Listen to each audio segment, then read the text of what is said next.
she would come and just stay there with me. And then others would come and call and help. And after a while, there was the weaning process. I had to be home alone. Alan worked and I was home. And you just learn to just keep walking. Just keep walking. Sometimes I'd go to the grave and just lay on the grave weeping, because that's the closest I could get to her. Or have lunch sitting on the ground of the grave.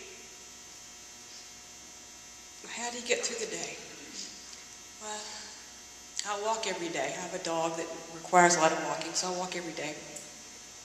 And I'm just frantic, just weeping and crying. The Lord just said, it's like you grab your child's face to get their attention. Like he said, I know you don't understand this, and I know it hurts.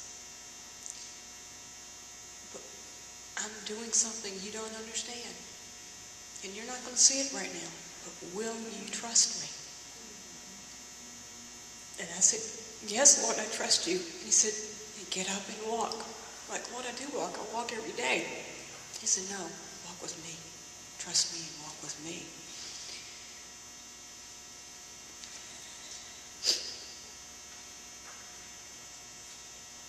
So as the first year went on, the Lord did a lot of amazing things with my husband and me.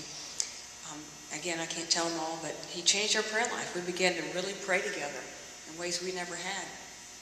We started praying for the school, for Virginia Tech campus. Because we know the stuff that went on there affected kids, and it still has to this day. How can it not? It was such an incredibly horrific thing that happened. So we started praying. The Lord gave me a verse. He usually gives Alan verses, but he gave me one. I'm just going to read. I wrote it. It's the New American Standard says it this way. It's in Psalm 21. Though they intended evil against thee and devised a plot, they will not succeed. And he's talking about the enemy, if you don't catch this. It's not this young man. It's the enemy. For thou wilt make them turn their back. Thou wilt aim with thy bowstrings at their faces. And what was significant about that was my daughter was shot in the face. I said, Lord, you turn it on your enemy and you shoot him in the face. You take this thing that he has done for evil and turn it on his head for good. Turn it around. Glorify. Make him a public display of him for what he's done. And as we prayed, Alan said he was praying for 1 million people to get saved or turn back to the Lord through this. And I said, no, I'm praying for 32 million. Because my God's big enough to do that. It affected people worldwide. He can do this. And we're trusting him and we're holding him to it. I might not see it, but we'll see it one day. I don't see it now, but I'll see it one day. So we started praying, and one of the things we did was we figured out God's pretty crazy about us. And one of the first things he showed Alan right at the beginning was, if you know the Jericho story, about walls falling down. It was very real to us. We didn't know exactly what it meant, still don't, but he's walking us through, and we see it little by little.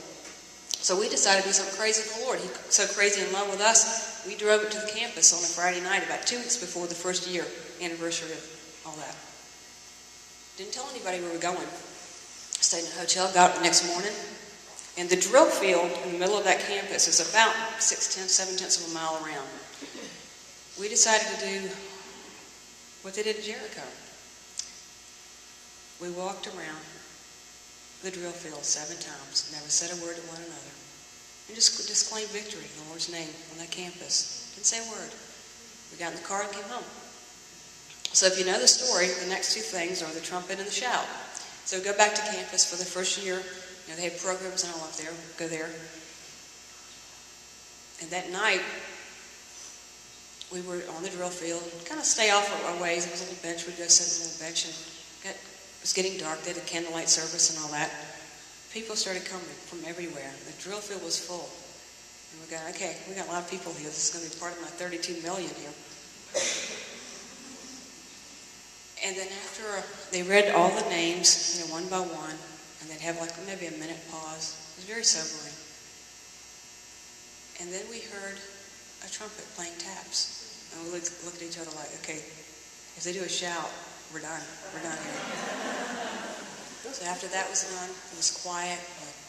You could have heard a pin drop on that field. I don't know how many thousands of people were there. in the very back of the campus, somebody started shouting. It's a Virginia Tech thing they do, let's go, Hokies. One side says let's go, the other side, Hokies. But that was a shout. We looked at each other, gave a high five, and left. We said, it's done. It's done. The Lord's done it. We don't have to keep asking anymore. It's done. So we left. One of the things that the Lord has sent our way to help us tremendously, and a lot of controversy over this book, but nevertheless, it helped us. We don't care. It helped us. If nobody likes it, that's fine. But it helped us. Is the shack that his a friend gave it to Alan, and he said, please read it. I'll be disobedient if I don't give it to you. The Lord told me to give it to you, so here it is. And he knew it would be hard for us to read. And then I read it, and it has helped us tremendously. We go up to the campus, and every time we go, we take a big stack of those with a note in each one about our daughter, and we leave it. And within minutes, they're all gone, because people are always going through the memorial stones. If you've never been there, they have a memorial on the drill field with a stone with each person's name on it that was killed. We'll leave it by her stone, and they're gone. So again, part of a 32 million, maybe. We'll see. We'll see one day.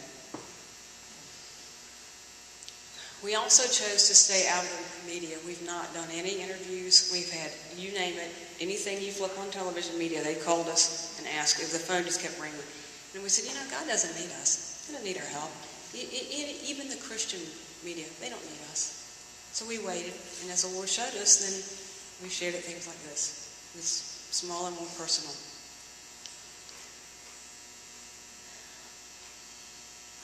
And God has told us very clearly, though you don't understand what I'm doing, I will redeem it. Okay, you're going to redeem it. There's no, our game's over. Our child's gone. We have no other children. She's done. There's no graduation. There's no wedding. There's no, no grandchildren. I'd have been a great grandmother, I think. God, I love kids. I think I would have had fun with grandchildren. But that's done. I don't have that. The Lord says, I will redeem. And as we were praying, we were kind of realizing, just among God's people, that because of a verse we read at her memorial service in 2 Timothy about there's a crown laid up for all those who are longing for his return, waiting. That God's people aren't looking for his return. It's sort of like, that's going to happen someday, but I want this, and this to happen first. For us, I don't want anything to happen. I just want him to come. He knows that. We joke about who's going to get to her first. I will. I'll take him down. I'm going to get to her first. God knows that. God knows that. He knows that. But we want, as we go on, we want our hearts to want to see him, to long for him. It makes me think of a bride. If you're getting ready to get married, who does not want to see your groom? You long to see him. But we're not. We're just sort of going on in life like everything's fine. And all this stuff going on around us, it's like, wake up. He's coming. He's coming for us.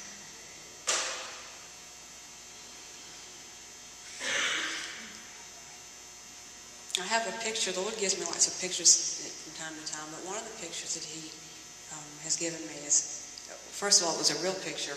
We went to visit her at Tech one time to go to a football game, and she was running down the hill. We had to park, a mile away from the dorm to get, if you've ever been to a football game, you pack and walk. It takes forever to get there. And, I called her and said we're on our way, and she came running to us. And what I loved about Rachel, she didn't care what anybody else thought about her. She didn't care. She had her American Girl backpack that day. 18 years old. She didn't care. She was wonderful. She just didn't care. And I tell you what, she loved us. The only one she loved more than us is the one she's with right now. I always tell people, I don't know where heaven really is, but I know who's there, and I know who she's with. And I know she's okay. So I picture her running towards us. Okay, I saw that, and that made such an impression on me. Her hair was kind of flowing. She had a green sweater on and jeans and tennis shoes. And one day I was at a prayer meeting, and I just got this picture of her running. I saw her, not with a green sweater, but I saw her face running to us in the clouds. And it made me think of, 1 Thessalonians, about those who have gone on before us will go, and we will meet them in the clouds. And our daughter I know she's with the Lord. If, like I said, any of you know her and you